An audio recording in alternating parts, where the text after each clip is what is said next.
வாழ்க சத்குரு. தனுஷ் லக்னம். தனுஷ் லக்னம் அப்படி எடுத்துக்கிட்டிங்கன்னா இருளை போக்கக்கூடியதுங்க. இருளை போக்கிடும், இருளை துரத்தும்.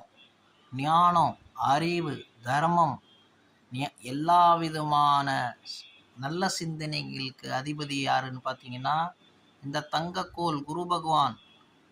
நல்லதே செய்வான்.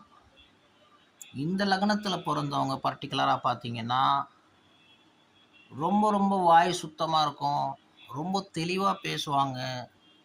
இவங்களோட பர்சனாலிட்டி பார்த்தீங்கன்னா நல்லா ஹியூஜ் ஹைட்டாக இருக்கும், ரொம்ப ஸ்மார்ட்டாக இருப்பாங்க, பொன் கலரில் இருப்பாங்க, நல்ல விதமாக நடந்துப்பாங்க, நல்ல மரியாதையாக நடந்துப்பாங்க. நீங்கள் கேள்விப்பட்டிருப்பீங்க விவேகானந்தாவோட நடத்தை எப்படி இருந்தது, அந்த மாதிரி ஒரு நடத்தை காணப்படும்.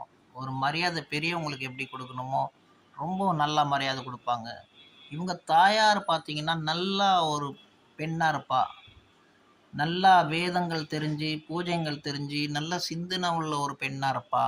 சமுதாயத்தில் நல்லா பேர் எடுப்பா. தாய்னா இந்த மாதிரி தாய் இல்லை இருக்க வேணும், இவ்வளோ நல்லா பிள்ளைங்கள வளர்த்துருக்காளே, இவ்வளோ நல்லா ஒரு அம்மா நம்மளுக்கு கிடைக்கலையே, அந்த மாதிரி பார்க்குறவெல்லாம் இவரோட தாயை போட்டுருவான், அப்ரிஷியேட் பண்ணுவான். அந்த மாதிரி ஒரு நல்ல தாய் தனுஷ் லக்னக்காரங்களுக்கு அமையும். இவங்களோட தம்பிங்க எடுத்துக்கிட்டிங்கன்னா ரொம்ப ஹார்ட் ஒர்க்காக இருப்பாங்க, நல்லா ஹார்ட் ஒர்க் பண்ணுவாங்க. அண்ணங்காரன் என்ன சொல்கிறானோ அதை செய்வாங்க, ஓயாத சேவை செய்வாங்க. ராமருக்கு எப்படி லக்ஷ்மணன் இருந்தான், அந்த மாதிரி லக்ஷ்மணனை மாதிரி ஒரு தம்பியாக இருப்பாங்க. அண்ணனோட வார்த்தையை வேத வாக்காக மதிப்பாங்க. ஏன்னா தாயோட வளர்ப்பு அந்த மாதிரி இருக்கும். இவங்களோட பிள்ளைங்கள் பார்த்துக்கிட்டிங்கன்னா ரொம்ப பராக்கிரமம் உள்ள பிள்ளைங்களாக இருப்பாங்க. ஃபைட்டு சம்மந்தப்பட்ட படிப்பு படிப்பாங்க.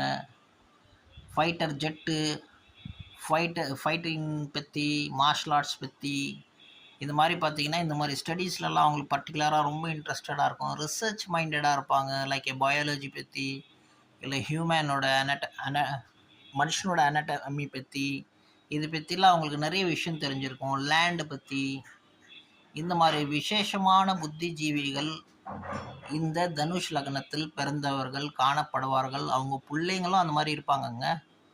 அதே மாதிரி இவங்களுக்கு சில மறைஞ்ச நோய்கள்லாம் வரும். அந்த மாதிரி விஷயத்தில் ஜாக்கிரதையாக இருக்கணும். வாட்டர் சம்மந்தப்பட்ட மறைஞ்ச நோய்கள், இந்த மாதிரி நோய்கள்லேருந்துலாம் இவங்க அதி ஜாகிரதையாக இருக்கணும். அது இல்லாமல் இவங்களோட மனைவி பார்த்திங்கன்னா ரொம்ப புத்திசாலி.